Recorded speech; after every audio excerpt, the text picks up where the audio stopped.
Hello student, welcome to online class. Today we will continue your chapter number 10th of history 18th century political formation मतलब 18वीं शताब्दी में नए राजनीतिक जो गठन है वो क्या क्या हुए थे, किस तरह से राजनीतिक गठन हुए थे। जैसा कि हमने पढ़ा कि चैप्टर मतलब मैप 1 और 2 को देखा कि मुगल साम्राज्य कहाँ कहाँ तक फैला था, कैसे कैसे उनके ये बनी हुई थी। ठीक है, फिर हमने the crisis of the empire and the later Mughal साम्राज्य और परवर्ती मुगलों के लिए क्या है संकट की जो क्राइसिस की जो सिचुएशन थी उसके बारे में हमने इसमें पढ़ा। जो औरंगजेब था वो लास्ट मुगल एम्पर था जो सबसे ज़्यादा पावरफुल था। उसके बाद जो है उनसे मुगल एम्पर की क्या हो गया था, वह डिक्लाइन हो गया था, उसका पतन हो गया था। फिर इसमें हमने पढ़ा था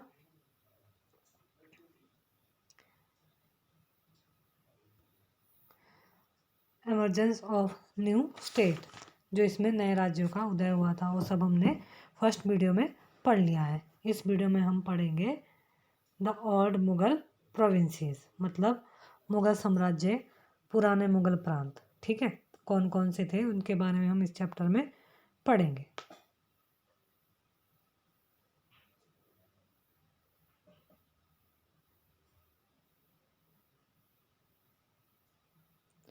Amongst the states that were carved out of the old Mughal provinces in the 18th century, three stood out very prominently.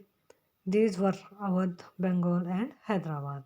All three states were founded by members of the high Mughal nobility, who had been governors of large provinces. Sadat Khan, Awadh, Murshid Quli Khan, Bengal, and Asaf Jahan, Hyderabad. All three had occupied high Mansabdar position and enjoyed the trust and confidence of the emperor. Both Asaf Jahan and Murshid Quli Khan held a Jat rank of 7,000 each, while Sadat Khan Jat was 6,000. क्या हुआ, जो पुराने मुगल जो प्रांत थे उनको क्या है प्रोविंसेस को जो उनके उत्तराधिकारी राज्यों के उद्भव हुआ था, और उनमें से तीन जो मुख्य प्रोविंसेस थी वह थी अवध, बंगाल और हैदराबाद। यह तीनों ही प्रोविंसेस या राज्य उच्च मुगल अभिजातों द्वारा क्या है एस्टेब्लिश किए गए थे। और जो इन तीनों प्रोविंसेस के एस्टेब्लिश फाउंडर जो थे जिन्होंने फाउंड किया था वह थे सादत खान, उन्होंने अवध का एस्टेब्लिश किया था या उसको फाउंड किया था। मुर्शिद कुली खान ने बंगाल को, और आसिफ शाह ने हैदराबाद को, जिनका मुगल दरबार में सबसे क्या था ऊंचा हाई तीर्थ स्थान था। और मुगल बादशाहों को क्या है उन पर बहुत ज़्यादा वह ट्रस्ट करते थे, बिलीव करते थे। आसिफ शाह और मुर्शिद कुली खान क्या है दोनों को क्या है 7,000 जात का दर्जा, सरदारी का दर्जा क्या दिया हुआ था, जाट का दर्जा दिया हुआ था। और जबकि जो सादत खान है उन्हें क्या है उन्हें 6,000 का दर्जा था। अब है हैदराबाद के बारे में हम पढ़ेंगे। निज़ाम उल मुल्क असफ जहाँ, the founder of Hyderabad state 1724 to 1748, was one of the most powerful members at the court of the Mughal Emperor Farooq Siyar. He was entrusted first with the governorship of Awadh and later given charge of the Deccan. As the Mughal governor of the Deccan provinces during 1722, Asaf Jahan had already gained control over its political and financial administration, taking subsequent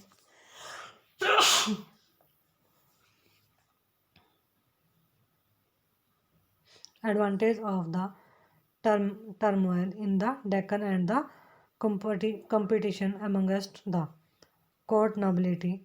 He gathered power in his hands and became the actual ruler of the region. जो क्या था निजाम उल असफ जहाँ, मुल्क असफ जहाँ जो थे उन्होंने 1700 24 से 48 तक शासन किया था। उन्होंने हैदराबाद स्टेट को क्या किया था, फाउंडर खोजा था, स्थापना की थी। और मुग़ल जो बादशाह था, मुग़ल एम्पर फारूक सियर के दरबार का एक अत्यंत इम्पोर्टेंट जो पावरफुल वह पर्सन था। और उसे सबसे पहले क्या है, अवध की क्या मिली थी, सूबेदारी सौंपी गई थी। और बाद में उसे क्या है, दक्कन का भी कार्यभार, उसका रिस्पॉन्सिबिलिटी भी उसको ही दे देगी। 1720 से 22 तक के टाइम तक दक्कन प्रांतों का सूबेदार होने की वजह से जो आसफ जहाँ के पास पहले से ही क्या है, पॉलिटिकल और इकोनॉमिक प्रशासन का पूरा कंट्रोल हो गया था। और दक्कन में होने वाले जो उपद्रव है उनको क्या है, मुग़ल दरबार में चल रही प्रतिस्पर्धा का फ़ायदा उठाकर उसने क्या है, पावर को अपने हाथ में कर लिया और वास्तविक वहाँ का क्या बन गया, वह रीजन का वह रूलर बन गया। असफ जहाँ brought skilled soldier and administrator from northern India who welcomed the new opportunities in the south. The appointed mansabdars and guaranteed jagirs, although he was still a servant of the Mughal emperor. He ruled quite independently without seeking any directions from Delhi or facing any interference. The Mughal emperor merely confirmed the decision already taken by the Nizam ul Mulk Asaf Jahan. The state of Hyderabad was constantly engaged in a struggle against the Marathas to the west and with independent Telugu warriors chief Nayakas of the plateau. The ambition of the Nazim ul Mulk Asaf Shah to control the rich textile producing areas of the Coromandel coast in the east were checked by the British, who were becoming increasingly powerful in that region. Map C map 2, आप इस map number 2 को फिर से देखेंगे और उसमें देखेंगे कि जो असफ जहाँ है वह क्या है, अपने लिए क्या है, उन्होंने पावरफुल सैनिक और ट्रेनर को उत्तरी भारत से ले आया था अपने लिए। और दक्षिण में नए अवसर मतलब अपॉर्चुनिटी पाकर वह बहुत हैप्पी हो गए थे। और जो सैनिक आए थे और उसने जो मनसबदार नियुक्त किए और उन्हें जागीरें प्रोवाइड कर दी। और हालांकि वह अभी भी मुग़ल सम्राट का सेवक था। जो मुल्क जो आसफ जहाँ था वह अभी भी मुग़ल का क्या था, सेवक था। लेकिन वह फिर भी काफ़ी आज़ादी मतलब इंडिपेंडेंट रूप से शासन चलाता था। और ना तो वह दिल्ली से कोई निर्देश मतलब कोई भी जो डायरेक्टिव प्रिंसिपल है उनको वह दिल्ली से गेन नहीं करता था। कामकाज में कोई हस्तक्षेप करती थी, दिल्ली भी उसके काम में कोई भी हस्तक्षेप नहीं करती थी। और मुग़ल बादशाह तो केवल निज़ाम उल मुल्क आसफ जहाँ द्वारा पहले से नए निर्णयों की पुष्टि कर दिया करते थे। जो आसफ कोई भी डिसीजन ले लेता था तो मुग़ल क्या है, वह उसको पुष्टि करके कि हाँ यह डिसीजन सही है उसे पास कर देते थे। और जो हैदराबाद स्टेट है वह पश्चिम और मराठों के विरुद्ध क्या है, क्षेत्रों के स्वतंत्र तेलुगु सैन्य नायकों के साथ युद्ध करने में सदा क्या था, जुड़ा रहता था। पूर्व दिशा में निज़ाम उल मुल्क असफ जहाँ कोरोमंडल तक पर क्या है स्थित जो टेक्सटाइल है वस्त्र बनाने वाली कंपनी धन संपन्न क्षेत्र एरिया पर अपना क्या है उसने कंट्रोल कर लिया करने की क्या है महत्वाकांक्षा रखता था।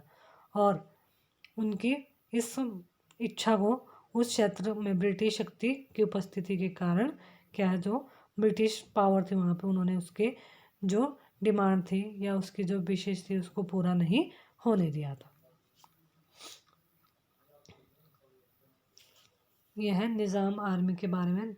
The Nizam has a Sawari of 400 elephants, several thousands of horsemen near his person who receive upwards 100 rupees nominal pay and are extremely well mounted and richly caparisoned। तो ये निज़ाम की जो आर्मी थी। अब है अवध। अवध के बारे में पढ़ेंगे हम। बुरहान उल मुल्क सादत Khan was appointed Subedar of Awadh in 1722 and founded a state which was one of the most important to emerge out of the break-up of the Mughal Empire. Awadh was a prosperous region controlling the rich alluvial Ganga plain and the main trade route between North India and Bengal. Burhan ul Mulk also held the combined office of Subedari, Diwani and Faujdari. In other words, he was responsible for managing the political, financial and military affairs of the provinces of Awadh.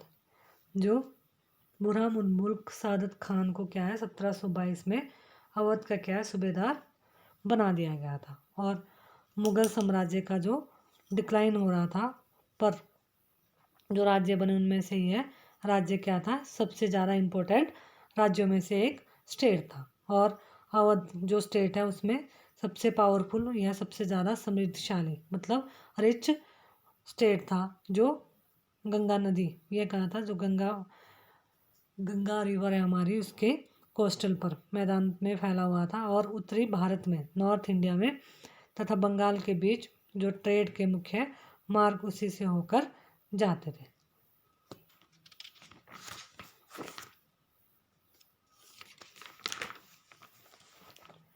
और बुरहान उल मुल्क ने भी जो अवध की सूबेदारी, दीवानी और फौजदारी एक साथ अपने हाथ में ले ली थी और सूबे के पॉलिटिशियन और इकोनॉमिकल, फाइनेंशियल और सैनिक मामलों का क्या है एकमात्र करता धरता हुआ कंट्रोल उसमें कर लिया था। यह है बुरहान उल मुल्क सादत खान।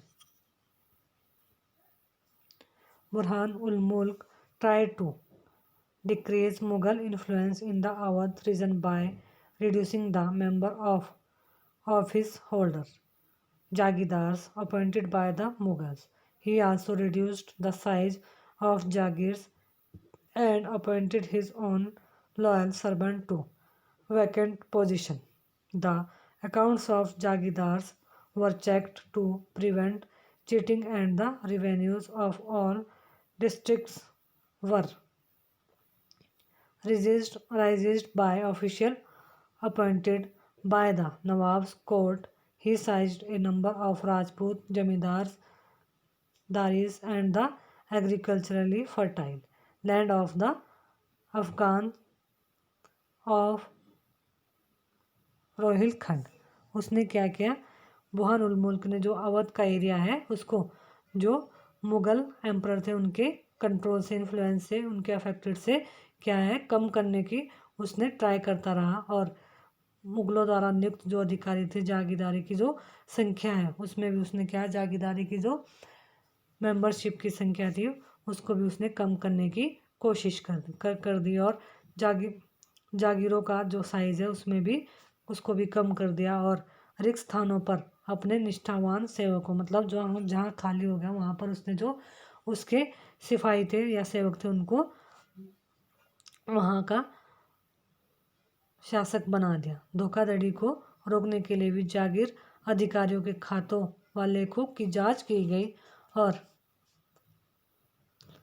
नवाब के दरबार द्वारा नियुक्त जो अधिकारियों द्वारा सभी डिस्ट्रिक्ट राजस्व का फिर से उन्होंने दोबारा से उसको नियम बनाए और निर्धारण किया। उनके बाद राजपूत जमींदारों और रुहेलखंड के अफगानों की उपज कृषि भूमियों को अपने राज्य में क्या है उसने मिला लिया था। The state depended on local bankers and mahajans for loans. It sold the right of collected tax to the highest bidders. These revenues farmers, ijardars agreed to pay the state a fixed sum of money. Local bankers guaranteed the payment of this contract amount to the state. In turn, the revenue farmers were given considerable freedom in the assessment and collection of tax. These developments allowed new social groups like moneylender and bankers to influence the management of the state's revenue system, something which had not occurred in the past. इसमें क्या हुआ कि जो राज्य का ऋण था प्राप्त करने के लिए, मतलब टैक्स को प्राप्त करने के लिए स्थानीय जो सेठ हैं, साहूकारों और महाजनों पर निर्भर था, और मतलब राज्य के ऊपर, वह उनके ऊपर निर्भर था। और राज्य जो रेवेन्यू को का ठेका सबसे ऊंची बोली लगाने वाला इजारेदार को देता था, और इजारेदार स्टेट को एक निश्चित रकम का क्या है उसको रेवेन्यू के रूप में बचत देते थे। स्थानीय साहूकार जब राज्य के ठेके के इस रकम के भुगतान की क्या है गारंटी देते थे, गवर्नमेंट गारंटी देती थी, तो दूसरी ओर इजारेदारों को कर का मूल्यांकन करने और उसे एकत्र करने की क्या है खासी छूट दी गई थी। और इन चेंजेस के कारण साहूकारों और महाजनों जैसे कई नए जो सोशल ग्रुप्स राज्यों के रेवेन्यू प्रणाली के प्रबंध को क्या है इन्फ्लुएंस करने लगे। पहले ऐसा कभी नहीं हुआ था।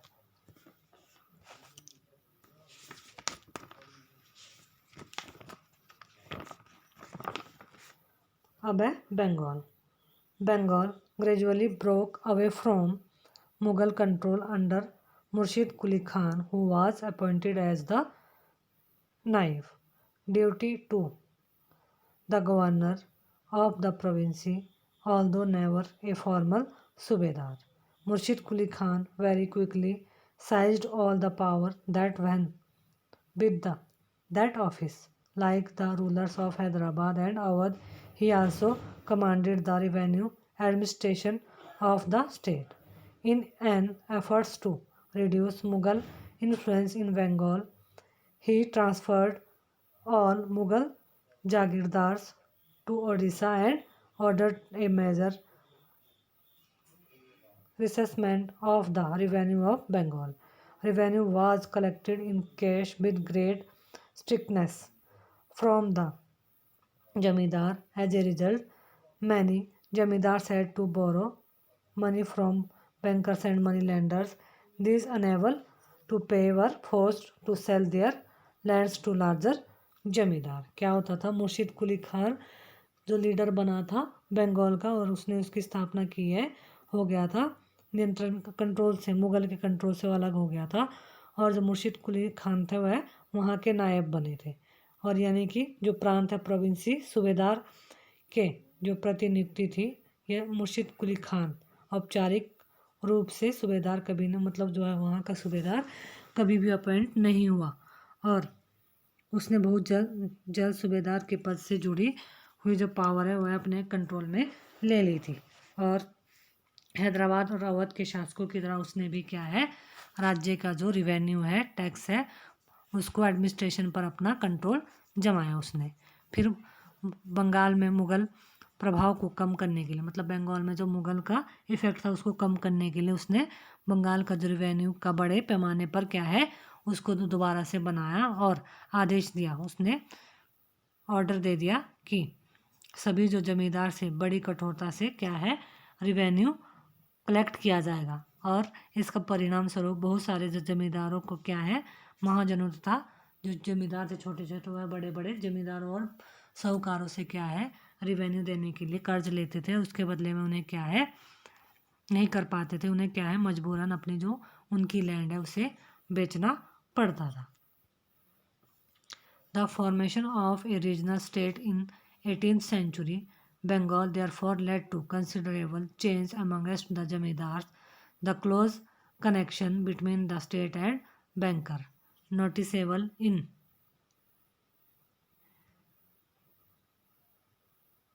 यह है political formation.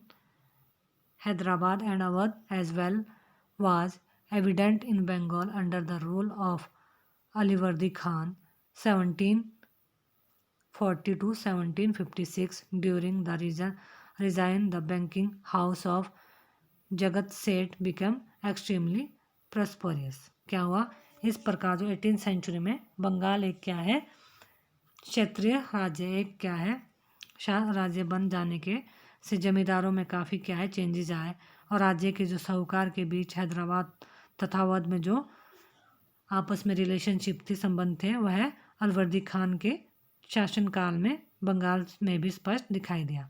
और उसके शासनकाल में जगत सेठ का साहूकार घराना अत्यंत क्या था, पावर प्रोस्पेरियस, एक्सट्रीमली प्रोस्पेरियस था, बहुत ज़्यादा समृद्धशाली हो गया था।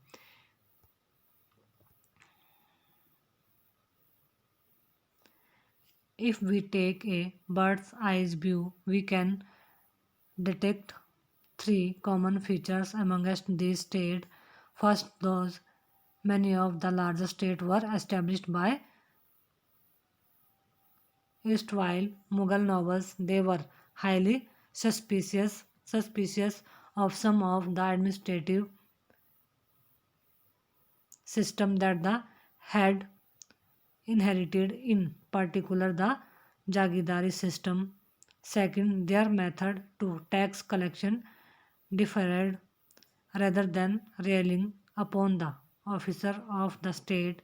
All three regimes contract with revenue farmers for the collection of revenue. The practice of ijaredari, thoroughly disapproved of by the Mughals, spread all over India in the 18th century. Their impact on the countryside differed considerably. The third common feature in all these regional states was their emerging relationship with rich bankers and merchants. These people lent money to revenue farmers, received land as security, and collected tax from these lands through their own agents. Throughout India, the richest merchants and bankers were gaining a stake in the new political order. और क्या है, यदि हम इन तीनों राज्यों का आपस में क्या करें, लक्षण दृष्टि डालें, तो हमें इनमें से कुछ इनकी क्या है सामान्य जो करेक्टरिस्टिक्स है, फीचर्स है, वह मिलेगी।